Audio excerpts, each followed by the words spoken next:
Good morning friends, વિદ્યાર્થી મિત્રો. આજે આપણે આ વિડીયોની અંદર ડિરેક્ટ ઇનડિરેક્ટ સ્પીચ વિશે શીખવા જઈ રહ્યા છીએ. એ પહેલાં તમને જણાવી દઉં તો અગાઉના વિડીયોની અંદર આપણે ઇંગ્લિશના પ્રશ્નપત્રના માળખાને અનુરૂપ કેએનસા મોડાસા હાઈસ્કૂલના યુટ્યુબની ચેનલ ઉપર આપણે ગ્રામરના બધા જ વિડીયો શેર કરેલા છે. જે પ્રશ્નપત્રમાં પૂછાય તમામ બાબતને અલગ અલગ વિડીયોમાં વણી લીધી છે. એટલે તમે કેએનસા મોડાસા હાઈસ્કૂલના ઇંગ્લિશના શિક્ષકના વિડીયો જોશો તો તમને ગ્રામરના તમામ વિડીયોનો ખ્યાલ આવતો જશે. જે પરીક્ષાલક્ષી ગ્રામર છે એના પણ વિડીયો આપણે અલગ અલગ વિડીયો બનાવેલા છે. આ એક વિડીયો છે જે ડિરેક્ટ ઇનડિરેક્ટ સ્પીચ થોડો જટિલ પોઈન્ટ હોવાથી એને આપણે 2 કે 3 વિડીયોમાં સમજીશું. એટલે આજના વિડીયોમાં ડિરેક્ટ ઇનડિરેક્ટ સ્પીચ શું છે થોડો એનો ખ્યાલ આપીને તમને હું આગળ જઈશ, જેના કારણે 9મા ધોરણના વિદ્યાર્થીઓને વધારે ખ્યાલ આવે. કારણ કે 10મા ધોરણના વિદ્યાર્થીઓ ઓલરેડી 9મા ધોરણમાં આ પોઈન્ટ ભણી ચૂક્યા છે, એટલે એમને થોડો ઘણો તો ખ્યાલ છે જ, પરંતુ આ વિડીયોથી તમને વધુ તમે એનો ઝીણવટપૂર્વકનો અભ્યાસ કરશો અને તમને ખ્યાલ આવશે. ડિરેક્ટ ઇનડિરેક્ટ સ્પીચ શું છે? ડિરેક્ટ સ્પીચ એટલે કોઈએ કહેલી વાત સીધે સીધી એના એ જ સ્વરૂપમાં મૂકી આપણે એને ડિરેક્ટ સ્પીચ કહેવાય. અને જો એ જ વાત અન્ય દ્વારા રજૂ થાય, અર્થઘટન એનું એ જ રહેવાનું છે, પણ વાક્ય રચના બદલાય એને ઇનડિરેક્ટ સ્પીચ છે બને છે. કેવી રીતે બને છે? ઉદાહરણ તરીકે મેહુલ એમ કહે, મેહુલ કહે છે, એટલે મેહુલનું જ વાક્ય કહું, હું આવતીકાલે મારા પિતાજી સાથે મારા મામાના ઘરે જઈશ. તો આ વાત જ્યારે સુનિલ કહેતો હોય તો સુનિલ શું બોલશે? સુનિલ કહે છે મેહુલ એમ કહે છે કે તે આવતીકાલે એટલે કે દિવસ પછી તેના પિતાજી સાથે તેના મામાના ઘરે જશે. આ વાક્ય રચના ઇનડિરેક્ટ બની ગઈ. એ જ વસ્તુ અહીંયા છે, પણ ઇનડિરેક્ટ સ્પીચમાં ફેરવતા પહેલા કેટલાક ફેરફારોનું તમને જ્ઞાન હોવું જરૂરી છે. ફેરફારો એવા છે કે સ્વાભાવિક રીતે કોઈ પણ ડિરેક્ટ સ્પીચ વાળું વાક્ય હોય, અવતરણ ચિહ્નમાં હોય, એટલે એને ડિરેક્ટ સ્પીચ કહીશું અથવા રિપોર્ટેડ સ્પીચ પણ કહી શકાય. બોલનાર જે છે એ રિપોર્ટર છે, બોલ્યો છે તે. બોલનારની સાથે રહેલું ક્રિયાપદ છે એ રિપોર્ટિંગ વર્બ છે. આ રિપોર્ટર, આ રિપોર્ટિંગ વર્બ અને અવતરણ ચિહ્નની અંદર જે વાક્ય રહેલું છે એ ડિરેક્ટ સ્પીચ અથવા રિપોર્ટેડ સ્પીચ. હવે એમાં બીજા ફેરફાર કયા કયા છે તમને કહી દઉં. પહેલું તો રિપોર્ટિંગ વર્બ બદલાઈ જાય. હવે રિપોર્ટિંગ વર્બ કેવું બદલાય? તો સે હોય તો સે રહે, સે ટુ હોય તો ટેલ થાય, સેઝ હોય તો સેઝ રહે, સેઝ ટુ હોય તો ટેલ્સ થાય, સેડ ટુ સેડ અને સેડ ટુ હોય તો ટોલ્ડ. હવે આવા ફેરફારો તમારા ગ્રામરની અંદર ડિરેક્ટ ઇનડિરેક્ટ સ્પીચના પોઈન્ટમાં શરૂઆતમાં જ આપેલા છે કયા કયા ફેરફારો થાય છે તે. તો પહેલા બધા ફેરફારો તમે જોઈ લો. આ રિપોર્ટિંગ વર્બમાં ફેરફાર. એ જ રીતે અલ્પવિરામ અને અવતરણ ચિહ્ન નીકળી જાય ત્યાં સંયોજક ઉમેરાય છે. વિધાન વાક્યમાં ધેટ ઉમેરાય. પ્રશ્ન વાક્યમાં WH વગરનું હોય તો ઇફ અથવા વેધર ઉમેરાય. WH વાળો હોય તો આસ્ક મુકાય.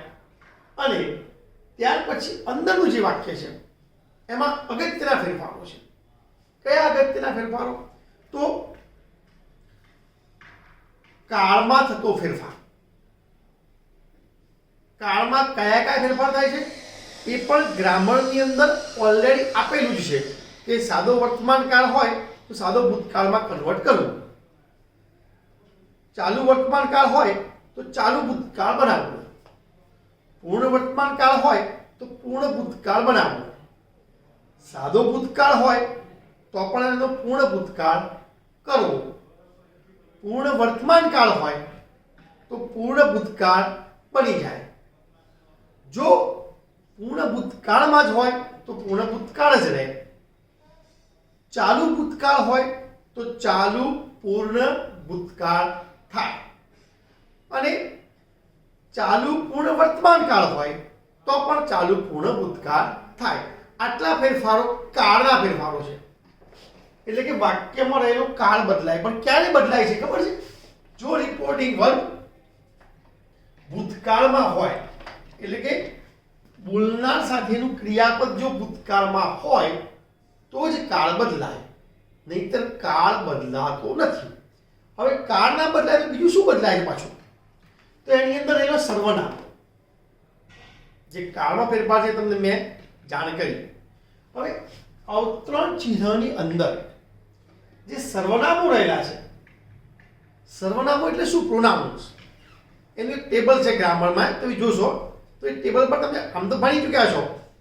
સબ્જેક્ટ, ઓબ્જેક્ટ, કર્તા છે, કર્મ છે, સંબંધક છે, આ વિભક્તિઓ જે છે I, we, you, he, she, it, they, me, us, you, him, her, it, them, my, our, your, his, her, its, them, mine, ours, yours, his, her, its, theirs, myself, ourselves, yourselves, himself, herself, itself અને themselves. આ એક table છે વિભક્તિઓનું. તમારા ગ્રામરમાં already આપેલું જ છે અને તમે 8મા 9મામાં ઓલરેડી આ વસ્તુ બેઝિકલી જે નાનપણથી ભણતા આવ્યા છો, તમને ખ્યાલ આવે હોવો જ જોઈએ. હવે એ જે વિભક્તિઓમાં છે એમાં પહેલી બે લાઈન છે આઈ અને વી, એટલે પહેલો પુરુષ, ફર્સ્ટ પર્સન. એ બોલનાર જે છે એને સીધું સ્પર્શ કરે. એટલે અંદર રહેલા વિભક્તિઓમાં પહેલા પુરુષની વિભક્તિ હોય તો બોલનાર પ્રમાણે બદલવાનું. બોલનારને લાગુ પડે સીધું એટલા માટે. જો અવતરણ ચિહ્નની અંદર ક્યાંય પણ વાય ઓ યુ શબ્દ આવે, યુ અથવા યોર, જો આ જે છે પહેલા પુરુષમાં, આ પહેલો પુરુષ, આ પહેલો પુરુષ, આ પહેલો પુરુષ, પહેલો પુરુષ, બરાબર છે. જ્યારે યુ વાળો શબ્દ છે, જે પણ શબ્દમાં વાય ઓ યુ આવશે, યુ, યોરસેલ્ફ, બધામાં વાય ઓ યુ તો આવવાનો જ છે. એ બધું બીજો પુરુષ. બીજો પુરુષ એટલે સેકન્ડ પર્સનમાં શું હોય? જેને કહેવામાં આવ્યું છે તે, એને બીજો પુરુષ કહેવાય. બોલનાર પોતાની માથે પહેલો પુરુષ, જેને સંભળાવ્યું છે, જેને કહેવાયું છે એ બીજો પુરુષ. તો યુ શબ્દ બીજા પુરુષ પ્રમાણે બદલાશે. આઈ અને વી વાળું સર્વનામ પહેલા પુરુષનું બોલનાર પ્રમાણે બદલાય. જ્યારે વાય ઓ યુ વાળું સર્વનામ જે હશે એ સાંભળનાર પ્રમાણે બદલાશે. અને જો અવતરણ ચિહ્નની અંદર થર્ડ પર્સન આપેલું હોય, ત્રીજો પુરુષ, તો ત્રીજા પુરુષનું સર્વનામ એમના એમ રાખવાના છે. એટલે હી, સી, ઇટ, ધે થી માંડીને ત્રીજા પુરુષનું કોઈ પણ સર્વનામ હશે એમાં બદલાવ કરવાનો નથી. આ એક બેઝિકલી નોલેજ 10મા 12 વિદ્યાર્થીઓને તો ખ્યાલ હોવો જ જોઈએ, 9મા ધોરણ ભણી ગયા માટે. પણ 9મા ધોરણના વિદ્યાર્થીઓને ખ્યાલ ન હોય તો ગ્રામરની અંદર આપેલા તમામ નિયમોને ધ્યાનથી જો એક વખત વાંચી લેજો. વાંચ્યા પછી અમુક શબ્દોને પ્રિપેર કરજો તો તમને ખ્યાલ આવશે કે કાળ ક્યાં બદલાય છે, સર્વનામ કેવી રીતે બદલાય છે. એ આપણે ફેરફાર તો જોઈશું જ. અને છેલ્લી અગત્યની બાબત, શબ્દોમાં ફેરફાર. શબ્દો એટલે કેવા શબ્દો છે કે અમુક શબ્દો ઓટોમેટિક બદલાઈ જાય છે ઇનડાયરેક્ટ સ્પીચમાં. જેમ કે એમ, ઇઝ કે આર હશે એનું વોઝ કે વેર કરીશું, કાળ પણ બદલાઈ જશે, શબ્દ પણ બદલાઈ જશે. વોઝ કે વેર હશે તો એનું હેડ બીન થઈ જશે, કાળ પણ બદલાયું, શબ્દ પણ બદલાયા. ડુ અથવા ડઝ હશે તો ડીડ કરી દેવાનું, સિમ્પલ પ્રેઝન્ટનો સિમ્પલ પાસ્ટ થઈ ગયો, શબ્દ પણ બદલાઈ ગયા. હવે હેવ અને હેઝ નું હેડ થાય. આવા શબ્દો બદલવાથી કાળ બદલાશે. એટલે કાળના ફેરફાર તમને ઓટોમેટિક થઈ જ જવાના. પણ અમુક શબ્દો એવા છે કે નાવનું ધેન થાય, THEN. ટુડેનું ધેટ ડે થાય. જસ્ટ નાવનું જસ્ટ ધેન થાય. હિયરનું ધેર થાય. ધીસનું ધેટ થાય. આ ફેરફારો તમારા ગ્રામરની અંદર ઓલરેડી આપેલા જ છે. એ ફેરફારો જોઈ લેજો, જેથી તમને શબ્દો કયા બદલાય એનો ઝડપથી ખ્યાલ આવી જાય. હવે આપણે જોઈશું પ્રેક્ટિકલી વાક્ય ડિરેક્ટ સ્પીચમાંથી ઇનડિરેક્ટ સ્પીચમાં બદલાય કેવી રીતે. તો અહીંયા જોઈશું પહેલા રિપોર્ટિંગ પર વ્યૂ છે, યુ મૂક્યો. સેનું તો સે જ રહેવાનું છે. અહીંયા અવતરણ ચિહ્ન અને અલ્પવિરામ નીકળી જવાના, એના સ્થાને આપણે મૂકી ધ્યાન. હવે મેં કીધું આઈ એટલે કે પહેલા પુરુષનું કોઈ પણ સર્વનામ હોય એ બધું બોલનાર પ્રમાણે બદલાય. સ્પીકર ફર્સ્ટ પર્સન, અને એટલા માટે આઈ નો આપણે યુ કરીશું. એમ ઇઝ આર નું વોઝ વેર થાય, આવું મેં કીધું હતું. પણ ક્યારે રિપોર્ટિંગ વર્બ ભૂતકાળમાં હોય તો, જેમ કે અહીંયા છે, અહીંયા છે, અહીંયા નથી, તો કાળ બદલાશે નહીં, શબ્દો પણ બદલાશે નહીં, ફક્ત સર્વનામ બદલાશે. ઓકે, તો યુ આર અ ડોક્ટર. બીજું વાક્ય જોઈશું. દે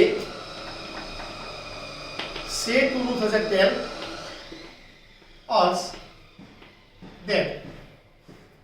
વી એટલે પહેલો પુરુષ બોલનાર કોણ છે? દે. માટે વી નો કરીશું આપણે દે. Are doing.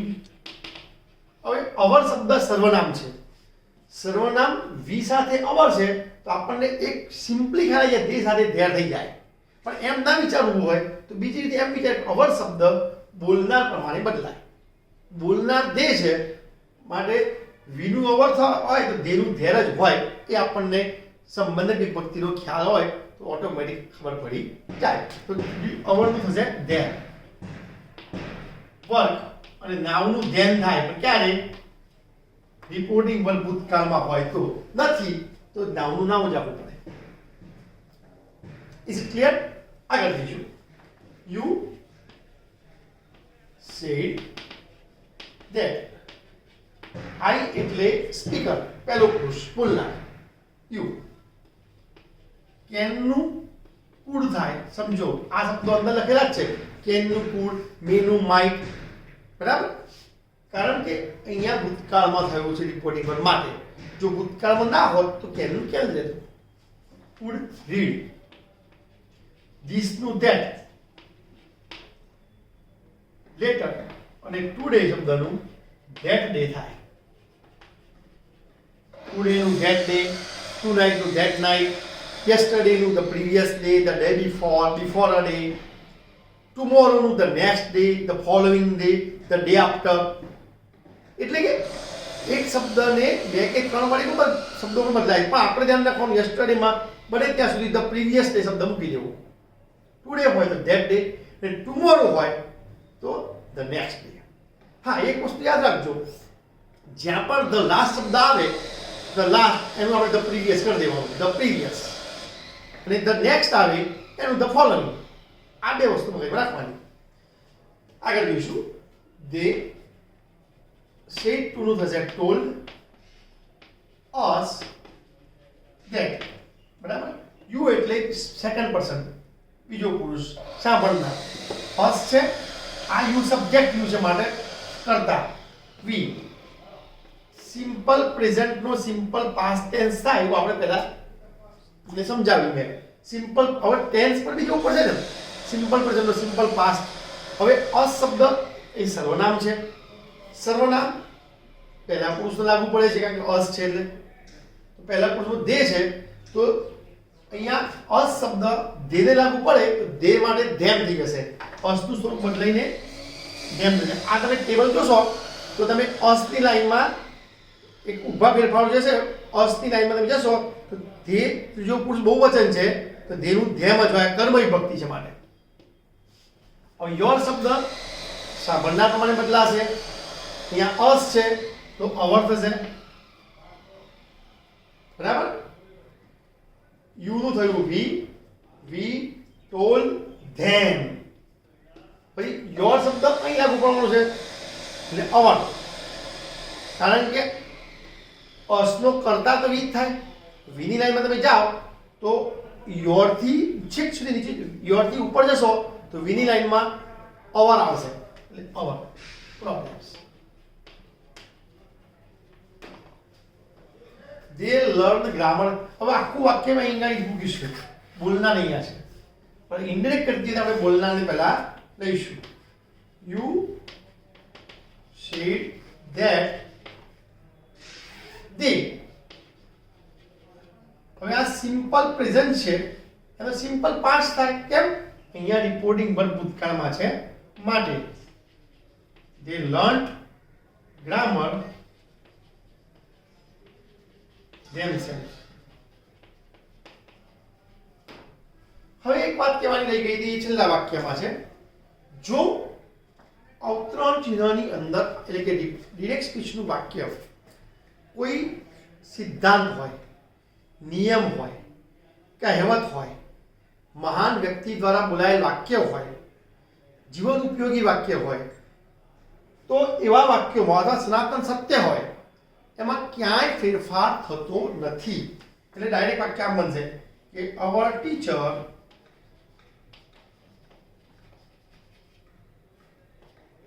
said that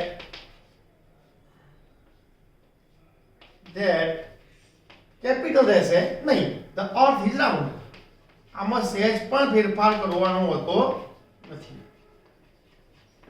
તો વિદ્યાર્થી મિત્રો, આજે આપણે આ વિડીયોની અંદર શું જોયું? ડિરેક્ટ ઇનડિરેક્ટ સ્પીચનો બેઝિક ખ્યાલ, કે આપેલા વિધાન વાક્યોમાં ડિરેક્ટ સ્પીચમાંથી ઇનડિરેક્ટ સ્પીચમાં ફેરવવા માટે કેવા કેવા ફેરફારો કરવા પડે છે.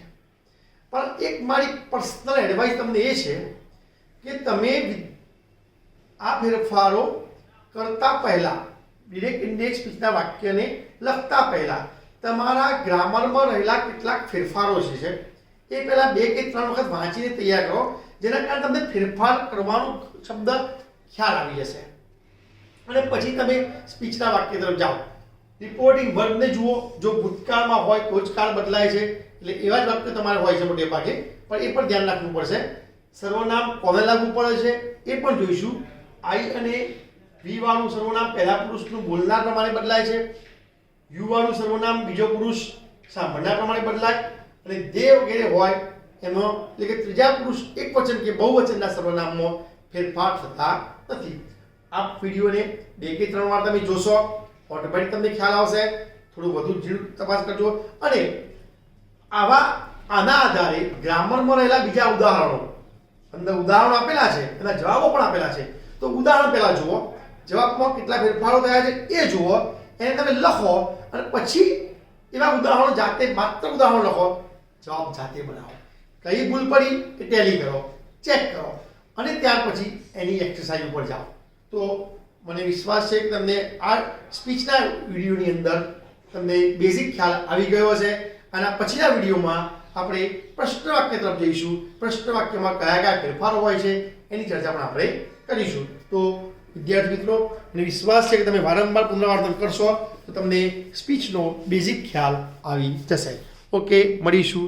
By, see you.